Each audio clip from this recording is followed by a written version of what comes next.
All right.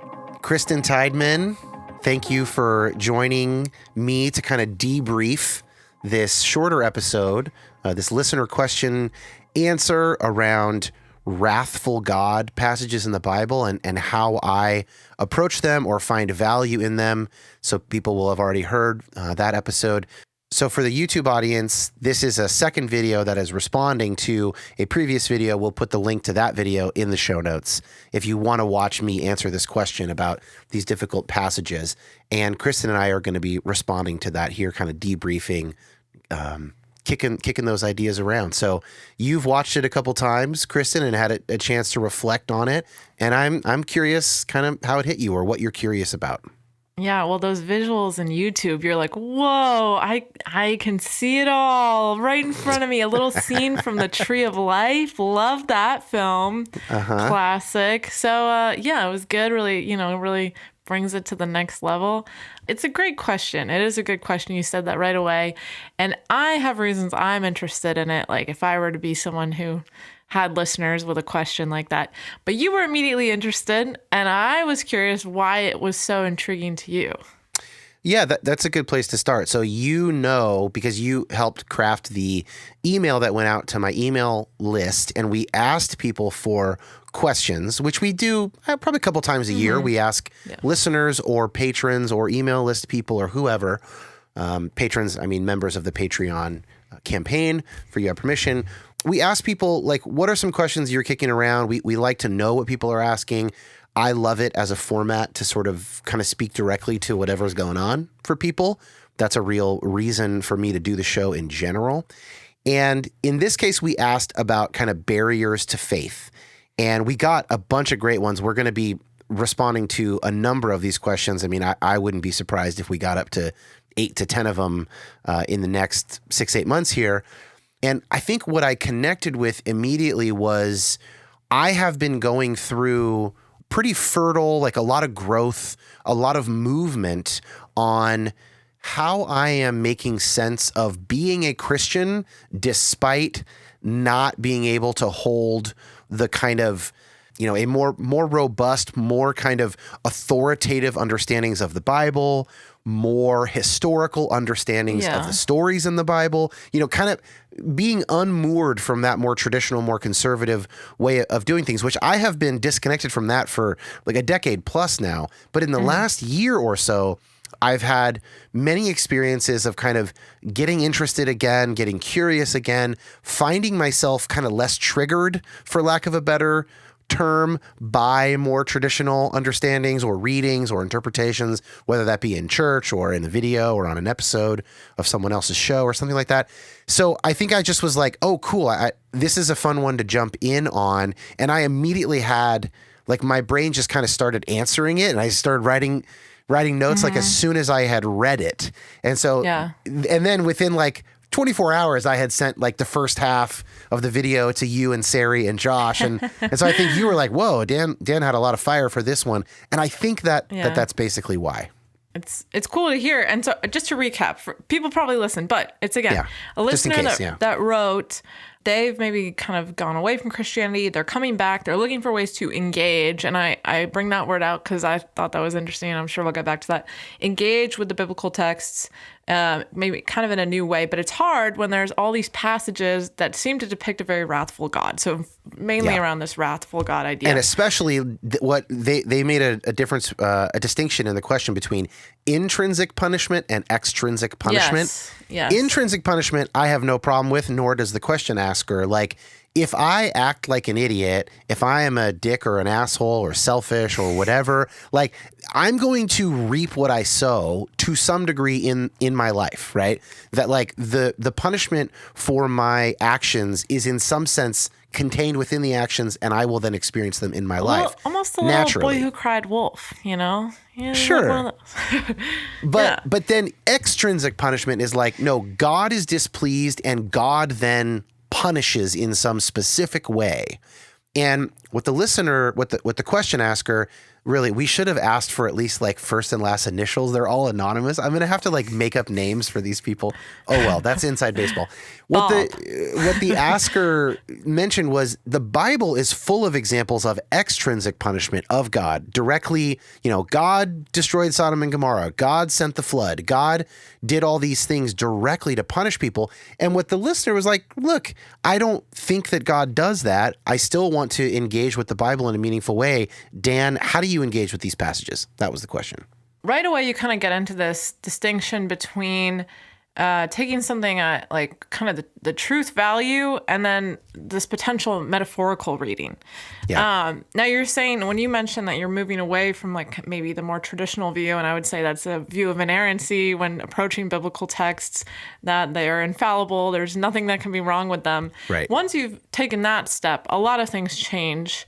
And I would say, yeah, you're saying, okay, so we don't have to take this punishment thing as just because it says it, that's exactly how God is. However, I would say what I was wondering is actually I conversed with Sari about this a bit.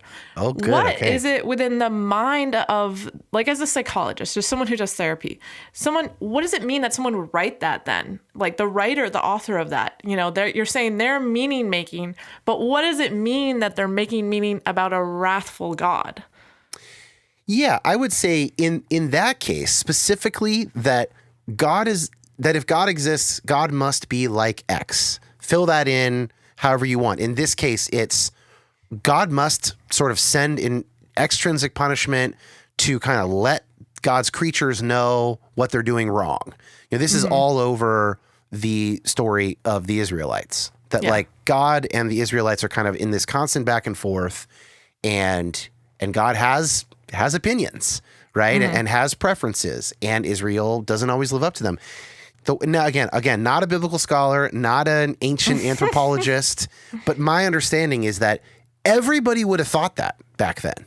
Mm-hmm. Like non-monotheists would have thought that about their, what we would say like small g gods, right? Mm-hmm. The Israelites would have thought that about Yahweh. Early, like proto-Israelites who weren't quite monotheists yet, who had Yahweh, but they also had Baal and other gods, they all would have thought that these gods are like active in the world. You think about the story of, I can't remember which Old Testament prophet it is, but he does a showdown with one of Baal's prophets. Do you know what I'm talking about? Mm-hmm. And they like put the altars up and they say, call down fire. And Baal doesn't do anything and Yahweh does. And like, I think it was either Elijah or Elisha. Yeah, one of them, right? Elijah or Elisha. So that story is interesting, and we could talk about sort of the poetic value of that story and what that story is saying about God. In this case, though, the assumption that a God who really existed would be perfectly capable and perfectly willing and interested in sending fire on this altar at these GPS coordinates at this time to show the human beings who are within eyesight and to tell generation to generation afterward, to show them that Yahweh is real and that Baal is full of shit, right? Like nowadays we think, okay, when they were living, they had what people call a three-tiered cosmos sense of the world. There was the earth and the heavens above, and then the underworld below. There was no space. There was no solar system, other galaxies. So, thinking as a person in 2024, like, I got to think, okay, do I think that in the year, 850 BC, that the God of the universe was like, yes, it's important that these 100 people gathered here see me throw fire down on this altar and prove my supremacy over Baal? Like, I don't know about that. That's harder for me to affirm, but it would have been very easy for someone to affirm back then. So in that, it's a kind of a long-winded way of saying, what does it mean that this is the meaning that they made? I think it's not surprising. The assumptions they had about a wrathful God would have been totally uncontroversial in their time. What then becomes interesting is, what do they do with these concepts about God or gods that everybody would have had? How are the biblical authors actually challenging some of those assumptions and coming up with visions of God that are, from my perspective, expansive, that challenge the Israelites to like think beyond themselves, that, stories like Jonah, which is my favorite story in the Old Testament of like, even the Ninevites, even their animals matter to God. And they're your enemies, right? So all that kind of thing, am I getting at that question? It's not for the true statement of, this is exactly how God is, but it may be the true statement of this is how I, the writer of this passage, perceive God in my time and in this time of, cultural difference and whatnot. There's a lot of things in what you said that are kind of implied. And I think the fact that we've been trained to read the Bible as an inerrant, infallible, the inerrant, infallible word of God is one of them. So learning to approach it differently is, I mean, I have the same thing. It's not like it takes time. Yeah. It's not like you change that. And I would say that's something where when I hear someone say engage, when I think of, Lectio Divino, doing my devotions, how are you listening to God? What does that mean? How's your time in the Word been, Kristen? Exactly. Yeah, engage. Oh my goodness. We had a woman, I have a twin sister, you know this, but we had a woman at my church when I was in high school, and she approached my sister at one point, and she's like, so who's closer to God? Whose devotionals are better, yours or your sister's? Between the twins? We were like, can you imagine? That's the funniest twin question I've ever heard anybody ask. That's great. Like, that's golden. As if you don't compare yourselves enough. Now you have to see who's closer to God. Now but you anyway. gotta think on a spiritual eternal ledger, who comes out, You know what's hilarious? Great. I think she said me, and I was like, yeah, it's me. Oh, you didn't say her? That would be you're both really humble. So you both agreed that you were closer to God, which might mean that you weren't, right? Well, I think at that point I was taking more time to do my devotionals, but look who's the missionary now. And she's the missionary. Now she's far closer to God than you. Yeah. You're playing catch up. Yeah, I'm talking to you. No, you're talking to me. You're like talking to a heretic about other ways. Obviously she's much closer to God. So we'll go run and tell the lady from church. But yeah. So give I her would an update. Say, Yeah. 10 years later. Guess what? So. Where were we? The learning to do that differently, taking off this very set way of approaching the text that has been solidified through evangelical history, not through all of history, it is challenging. And in a way, a lot of what I'm hearing you say is really putting on a historical lens, and you kind of have a particular hermeneutic in allowing for it even to be metaphorical in instances that I'm sure some people will say, oh, well, this book, Song of Songs is metaphorical. This is, a book of poetry. Yeah, that whatever. idea is more controversial in some parts of the Bible than other parts of the Bible, right? I think a lot of people, even conservatives, would say about Jonah, for instance, it's not that he actually was in a big fish. That's not the point here. This is like a moral tale that tells us something about God. Other people would say, no, Nineveh was real, so this is real. I mean, I'm saying, conservatives would disagree with each other. But some of them would even be open to a more metaphorical, this is the meaning that they were trying to make. This is the meaning they're trying to tell us. They're trying to contrast a view of God with another view of God. And that's really what the biblical authors intended, not to be telling a historical tale. Job, right? A lot of people don't think Job is even conservatives don't think Job is a literal story. But I am going a step further. I'm acknowledging that I'm saying, no, probably most original hearers and most Christians over time would have taken these wrathful God passages as historically accurate and actually characterologically accurate, we might say, accurately describing God's character.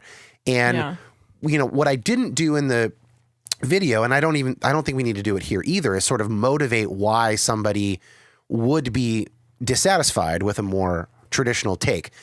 Just to say the listener is dissatisfied. I agree. I'm dissatisfied with that traditional take. And so what's another way of doing this? And this is one of the ways, is to use this meaning-making lens and think, well, what did it probably mean to them then?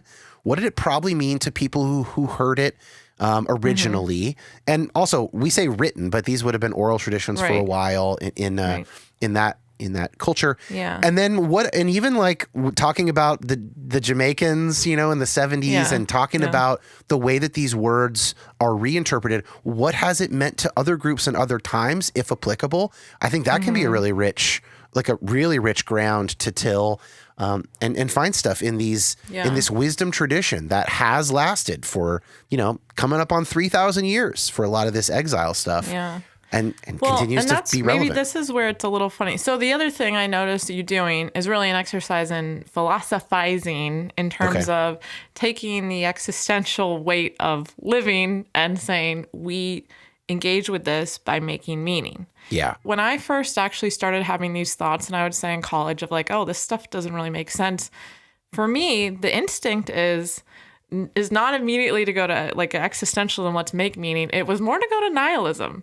Well, if there isn't this inherent meaning to be found, not made, then it all seems very fabricated, and that doesn't seem worthwhile to me. Now, I'm not saying I still necessarily go that direction, but what is important for like you in saying we should maintain this wisdom tradition, and this is an important meaning-making way. Why not also then turn to other meaning-making ways? I would say, I don't want to go all Rust Cole and True Detective season 1, but like he's the nihilist living that out. How do we until maybe the end? Maybe he's not. Yeah.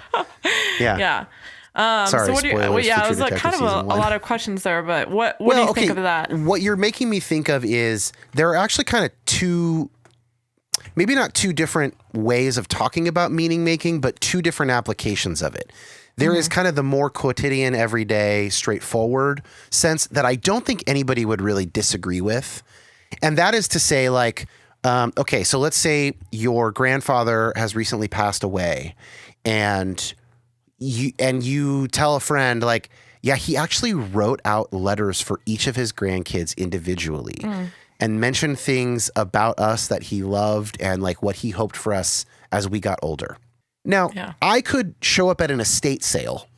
Let's say I ended up at, your grandpa's estate sale, and I found that letter, and he didn't send it. So I read it, and it's like, and let's say I don't know you. Okay, so it's just like I find a random letter from grandpa to random grandkid. Now, I will find some meaning in that. I could sit there and go, wow, what a sweet man. Like, what a loving and intentional man that he did this before he passed. But if it's my grandpa writing the letter to me, the difference in the meaning is massive. Right. It's not just, there once was a kind man. It's my grandpa who shares my DNA, who gave birth to my mother or father or whatever. I didn't give birth to them, but whatever. Well, like relational history. Yeah, and, exactly. And all the memories I have from being a kid sitting on his lap or, whatever it is. So the idea here is that I don't think is controversial. The meaning is not like inherent in the words because someone else can read the words and they will go, that's cool. That's really sweet. But if it's your grandpa, then the meaning, your mind creates more meaning than just the semantic meaning of the sentences, right? Because you connect it to your story and your memories and your love for your grandfather. So that's a basic sense in which we make meaning. And I don't think anybody really, that's not really controversial, understood that way. The second one, where you're kind of getting more into existential philosophy, this is the idea that in existential philosophy and existential psychology, we recognize that because meaning is created by people. Now, a true existentialist, so to speak, will say that's the only meaning there is. It is all created. There's no inherent meaning in the world. A Christian existentialist would like myself, would probably disagree with that and would say, no, it's not that there's no inherent meaning, but rather that for whatever reasons, the God who created the universe made it such that, or allowed it to be such that, we co-create meaning in a very serious and significant way. And so it's not that that I don't believe that the universe is meaningless. I believe that there is intentionality on the part of God to have creatures that can make meaning, frankly, is a pretty good way of saying it. So that's the larger sense of making meaning. And so then I might kind of differ with some existentialists, and I also might differ with more conservative Christians where I'm like, no, we are actually pretty involved in making the meaning here. It is not just the Bible has a meaning and it's my job to discover the Bible's meaning and then follow those orders, which would be a more traditional sense. Did that answer your question? I think so. Yeah, I guess. So now, if you kind of make the shift from, okay, I have to take this for the very apparent meaning of like the wrathful God, and I can move away from that. I almost want to say, why not just move away from it? Like what? And maybe it's just that easy. And I would say that opens up, and I know you're a great reader as well. Like you find deep meaning in a lot of written works, a lot of books. I'm such a great reader. That's what everybody says about me. He's got a great reading record. By the way, though, major nosedive once grad school started, and I'm just very slowly kind of trying to get those muscles back of reading regularly, like reading fiction and all the stuff that fills me up. So not such a great reader the last 5 years, but I have read. I've read fairly widely read. I would say. You got a good collection. You got some Decent. classics. I'm a nerd. Steinbeck. You could say that. But yeah. So maybe making it just personal. What compels you to continue to search the biblical texts for that? Right. Why not just ignore it and go, all right, peace later, Bible? The short version is that even as I have moved further away from more traditional reading, used the fancy word hermeneutic earlier, right? My sort of lens through which to interpret the text. Mm-hmm. Even as I've moved away from that, I would say my appreciation for what I would call wisdom literature has grown. And so that would include the Judeo-Christian tradition, but also other religious traditions. The difference being that I'm not embedded within those other traditions. So I might actually, probably these days, I would objectively value the biblical text similarly to something like the Bhagavad Gita or the Tao Te Ching or something like that. That's going to make some people feel uncomfortable. I'm not a Taoist. I'm not a Buddhist or Hindu. Not yet. No. Not yet, I guess. And, there's interesting questions around, like, some people have multiple religious identity. I talked about that a little bit with Josh Patterson on an episode that will air after this, I think. But that's not me currently. I don't currently identify as having multiple religious identities, just Christianity. And so, the other part of the answer is Christian. Simply Christian. I live a Christian life. And I go to church and I take the Eucharist and I pray Christian prayers and I try and model my ethical life on the Sermon on the Mount. I engage in conversations on this podcast and other places in my life with fellow Christians. It is encouraging for me to do so. And it continues to be pretty fascinating to me. Mm-hmm. And so for me, it's kind of important, if I'm going to keep doing that, to have some way of engaging the Bible.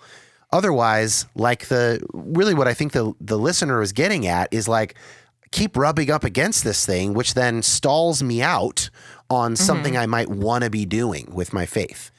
And so it's important to have an off-ramp, have another road that one can take without just going, well, I guess we'll just ignore all of that because we can't read it the same way we used to.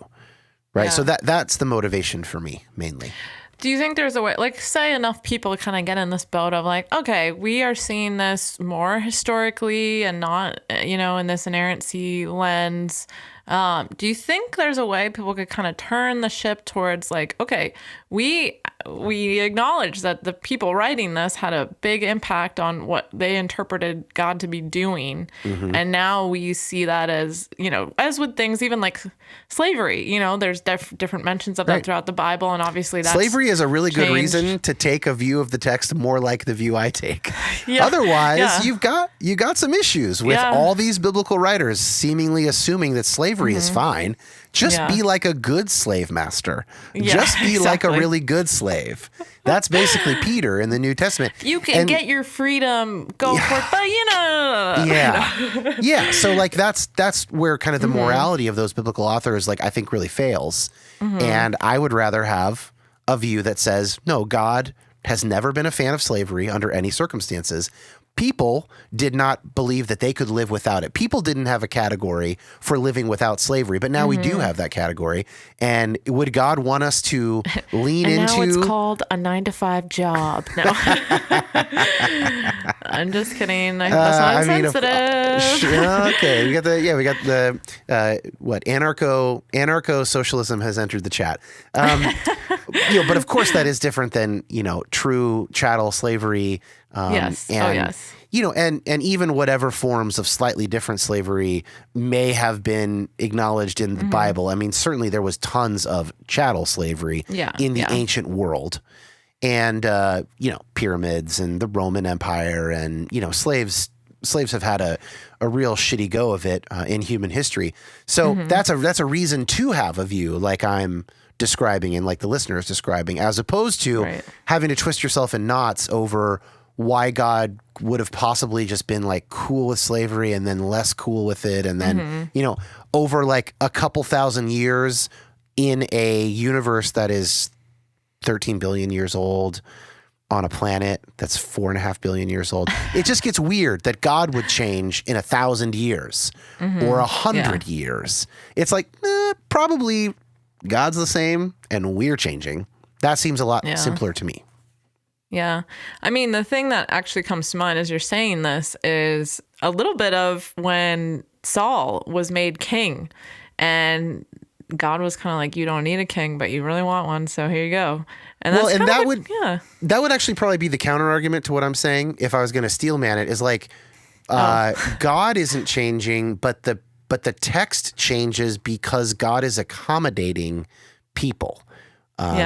Now, on that view, you would still have something like what is called a progressive revelation, where God is giving kind of better and clearer visions of the good, of love, over time. Functionally, that ends you in a similar kind of spot, right? Because you're still then thinking, what's the next one? Can we get even closer? If the abolition of slavery is a genuine moral improvement in God's eyes, if the inclusion of women is a genuine moral improvement, then we aren't just looking backward, we're looking forward. And I would say that's my view of morality, is that there will be things that my grandkids think are obvious that are more morally beautiful that I don't see or think are obvious. I don't know which ones those are going to be. And that's the challenge, because there are a lot of people will put forward a lot of options for the way that they think that they can future-proof their morality and ethics and be on the right side of history. But there's also been people who tried to do that and then they got it wrong. I think, for instance, of the blank slate movement in psychology, or maybe popular psychology, of like, what we really need to be progressive is to assume that children are born as a totally blank slate and society itself can fully give them better and better moral senses and ethical senses. And that just seems to not be true. With 50 years of better epidemiological research, better genetic research, better psychological research, twin studies, things like that kind of give us a look into, give us a look into the way that we are actually kind of born, what we're born with and what we learn, our nature and our nurture. And these tabula rasa blank slate approaches have been quite discredited. At the time, many people would have thought this is the way to future-proof. This is the way to stay on the progressive edge of our moral vision of the world. So there can be wrong turns amongst well-meaning progressives as well. And it's difficult to predict which ones those are going to be. That's kind of the limitation of living in a singular time and place. Yeah, and I mean, while I would say I'm probably quite similar to you, and probably a lot of views and pretty progressive, and seeing that, how things have changed even within, my lifetime, or between even me and my younger sister, who's not that much younger. Right. Something that comes to mind in this is a little bit of like the cognitive science of religion, like what Blueprint's kind of doing, and some of the work on how kind of moral standards have changed culturally. And not just that they get more progressive, they just change. Like disgust mechanisms change. Yeah. Historically, there's just bigger emphasis. I wish I could remember more of them, but there's like sometimes a much stronger emphasis on just different aspects of what is moral. And like right now, one of the biggest like the worst thing you can do is hurt someone else in our society. And that's not always been the case. And is Right. that just because we're better, or is it, a lot of times there's things that are different. I mean, and I think that's a conversation that I'm maybe not trained enough to have in its entirety. That's a tough one. But, and who's got the pay grade to talk about, what a future more beautiful, more complete morality will look like. I mean, we can disagree about that, but I love people who try to answer that question. That's a beautiful question to try and answer. Yeah. And I would say I remain curious of how much of we equate morality with like purity in the way of like, oh, well, someone who's bad, you don't associate with them. And I think that's something that has now, in my view, that is not a way to live, where you just can't associate with people who are doing things that they shouldn't be doing. In fact, because that doesn't lead to restoration. And so I'm kind of, and I would that's say all over the Hebrew Bible. I mean, all the stuff about Canaanites is all about like non-miscegenation, essentially. Don't mix ethnicities, but especially don't mix religions. Yeah. And Although it's funny, like welcome the alien. So at the same token. Exactly. So there's a push and pull. I mean, my favorite thing to say about the Bible is that it is multivocal. It has multiple voices with multiple, not totally overlapping visions of God, visions of morality, visions of ethics, and it's a push and pull. It's a tension, and that's probably one of the things that makes. I mean, this is a little off the cuff. I'd want to think about this, but I wouldn't be surprised if one of the things that makes, for instance, the Torah, the first 5 books of the Hebrew Bible, so long-lasting as a piece of literature is the way that it does contain competing visions and holds them in tension like a real group of people is. Yeah. Like that maps much closer onto an actual nation of people than a book that's like, well, here's the perspective. It's just this one. Get in line or you're out to pasture. Like real people are more complex. Real communities are more complex. So I don't know. There could be something to that too. Yeah. Wow. Well, I don't know. That feels like a good place to stop for me. Inspiring place to end. Yeah. Nice tidy end. Okay. Well, I appreciate it, Kristen. Thanks for bringing some really good questions and kind of follow-ups and all that stuff. It's fun. Yeah. Thanks for diving into the wrath stuff. Love dealing with that wrath. All righty. Wow. Well, talk to you Wednesday, Dan. Okay. I'll see you for our weekly meeting.